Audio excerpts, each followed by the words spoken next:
Hey guys, this is Kirob speaking, and in today's little dev update we are going to take a closer look at the latest additions to the Unreal 4 engine port of automation. And things have been going very well in the last 2 weeks with getting the car designer all hooked up, and it's still a complete mess. So everything you see here, including lighting, needs to be rebuilt. Yeah, take everything with a massive bucket of salt. What you see is very unfinished. But yeah, there are plenty of things to see, and one thing you notice is, well, what the hell is this background? It's not the background that is supposed to be there, but yeah, why not show you that stuff first, because you've already seen it, basically. Let's just select any car here, and it's currently not working properly, but if we press this little button, you get into a picture-taking mode, and we have a first picture-taking scene, which is still very much in development. And yeah, this is just a random car we place here, and yeah, that would be your car then, right? Once it's done, at least. And you can rotate your car, and you can what does this one do? You make it brighter or darker. And what does this do? A shitty blur or no shitty blur. And then we have a time of day slider. Yes. And then that was too much moonlight. Too much moonlight right there. I want to have evening. There we go, evening. And then you have some filters as well, and all kinds of shit. So that will be pretty cool. And there are various modes for getting around as well, so you can have a free fly thing, and yeah, just adjust the angle the way you want and everything. Just take a look around, whatever you want to do. And this scene is not finished. There need to be lots of more decals here on these walls, and this is just one of the many photo scenes we plan to include, but in the next big update I think there will be 2. This one and a car photo studio. So not too much variety just yet, but it will be there eventually. And I am sure you guys will enjoy that for your fake car companies, to illustrate them a little bit better. So yeah, pretty cool stuff. And I think next up should be... No, not the engines. That is the wrong one. I wanted to go into the engine designer, and here we are. Let's just build a new one. And I haven't shown you the proper dev version in a while. This is just the proper dev version uploaded to the closed beta branch of Steam. And the previous versions I have shown you are, of course, limited to the engine types which currently are in, but not including the engine types that are coming in the next update. And those may be worth showing, because I have seen so many comments of people, of course, not paying proper attention and religiously watching every single little dev update. And yeah, that is on them. But anyway, we do have V10s in here, and even V16s, as you can see here.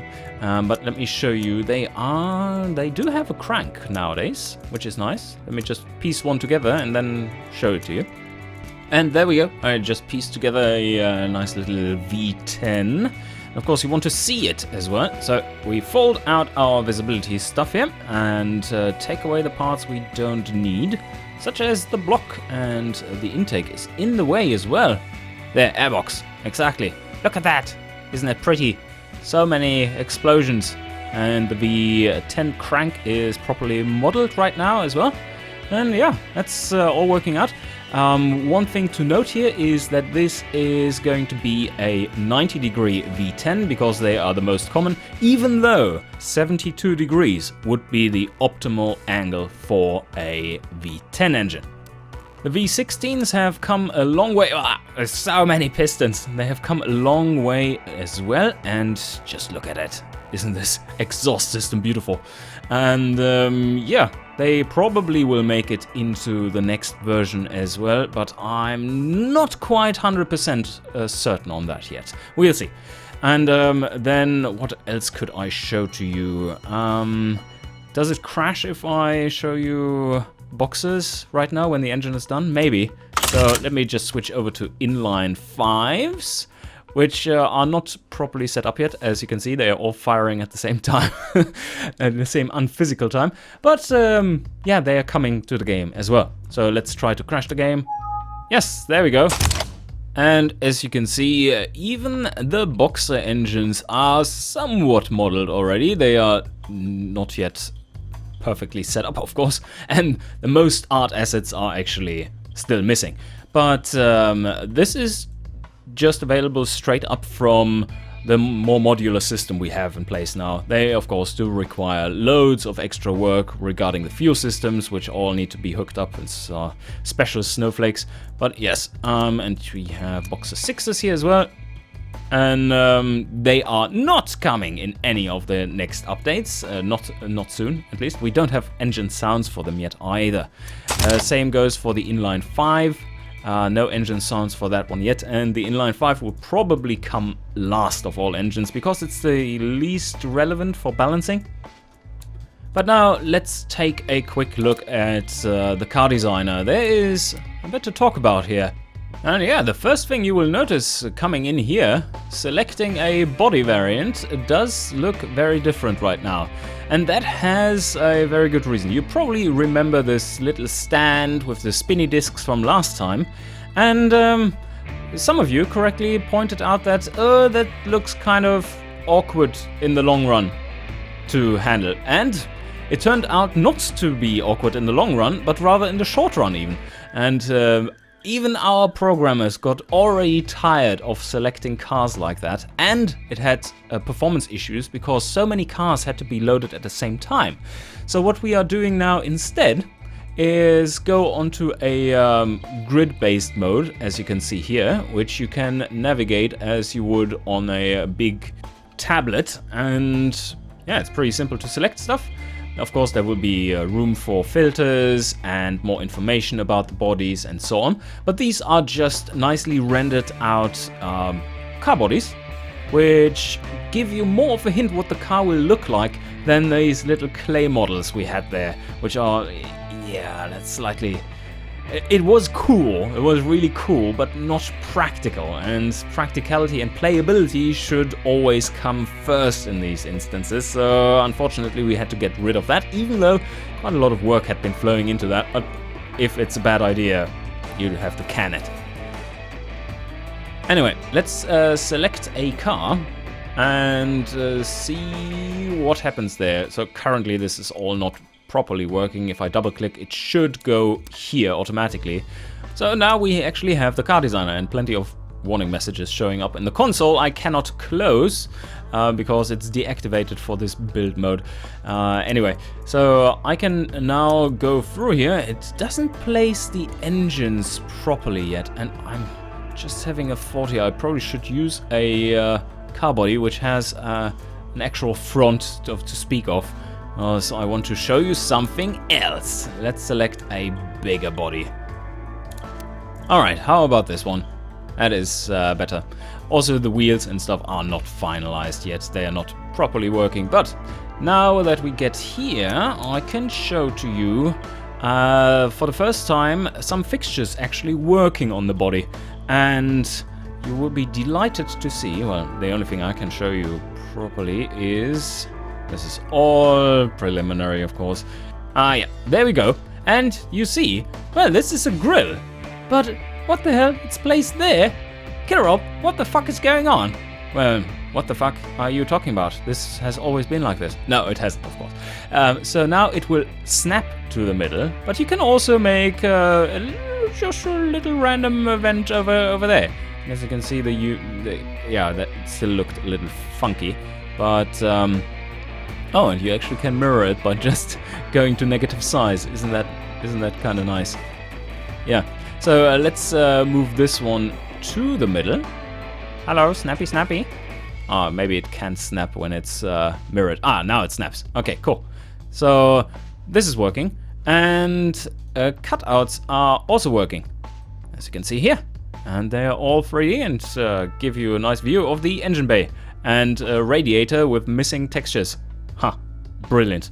So yes, fixtures are starting to work, and you will have the opportunity to finally make asymmetric stuff via not having the 2x mode. So not only you can use grills as vents basically as well. So that's pretty cool. And lots of stuff is coming in here.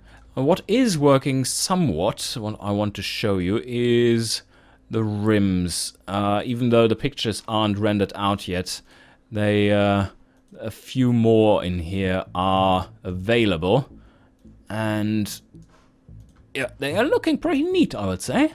All shiny and stuff. And here we are at the end of it all. Let's take a look. Here, this is all not done yet, as you clearly can see. This is still looking terrible. But what we can do is to get up this one, which I wanted to show you. Wow, our stats are not good. What is missing? Oh, well, this didn't really work out. I had to restart the game. But, yeah, the car's missing and shit. But anyway, very early times indeed. But what I wanted to show you is once the car is done, you get up the graphs as you would usually. And as you can see, the graphs are already being fed some data and somewhat working. They need to still be adjusted. This is very helpful. And you can basically select any data you want on any tab and just go through them. And wow, this bump graph. There's something wrong with the suspension, Rob. Oh yes, it's terrible. Suspension setup doesn't quite work yet. And yes, so this is all looking pretty. And what I wanted to show to you beyond that is if we go to the final testing page, we end up here on the market and the detailed stats page. Yes, the detailed stats page. That's what I wanted to show to you. So, new stuff on here. Did I show that previously? I don't remember. Anyway, so it's much more modern a setup compared to our current public version of automation in the key engine. You select the category you want here. You have an overview of your base stats over here, as you would have from the side panel, more or less. And then you see what affects these stats. You have the base stat calculation up here, and then you have 5 different categories, which always stay the same for all these stats. And it's just the various factors being thrown in here where they fit. So if you want to know what about your chassis and body is affecting your drivability, you just go here. And you see that, oh, well, it's the chassis and body footprint that causes a minus 6% penalty to my drivability. One thing we want to do with this eventually is to have tooltips for what each one actually means and how it's more or less calculated, or at least what affects it, so that you can make changes if necessary. And these figures up here with the color backing, they are showing to you which ones are the categories that hurt the most or are the most beneficial overall. These are like all these factors summed up. As you can see, comfort doesn't care very much, or doesn't have many factors in handling and brakes, while drivability obviously has. And so we think this is much easier to understand as a concept, as opposed to what we had before, where it was just a shotgun shot onto the screen with all kinds of data, very hard to read, very hard to follow. We think this layout will work much better overall. Another thing that is already working is, or somewhat working, is the markets. We just hooked them up yesterday, I think, and we ported them over. Caswell has been slaving away, has been porting them over from Lua to C++. And LuaJIT is pretty fast, but C++ kicks its ass, it seems, and the calculations are super fast now for the markets, and that has been a major concern for us, considering the grand campaign and how heavy it will be on the calculations for the markets. So this is very good news. Several thousands of lines just for the demographics and this market stuff have been ported over to C++, and they are running at a really good pace, and now they just need to be hooked up with the UI in general. And yeah. Oh, one more thing here. Oh, this is something new. You will be happy about to hear. You see this new field here. Passenger fleet vehicles. Yes, passenger fleet vehicles are a new demographic, and we kicked out... Oh, and you can see this is a completely new layout, at least for this half of the screen. And what we kicked out is the family sport budget, because that's not really something that exists, because it tries to be too many things at the same time. But passenger fleet is something very relevant that exists, so fleet vehicles for passengers, and they didn't have a proper place here before. So they are now in, taxis and stuff, and fitting right in, I think. The layout overall actually works better this way too. We had to reshuffle it a little bit. But anyway, I think this is all for today. I hope you enjoyed, and see you guys next time.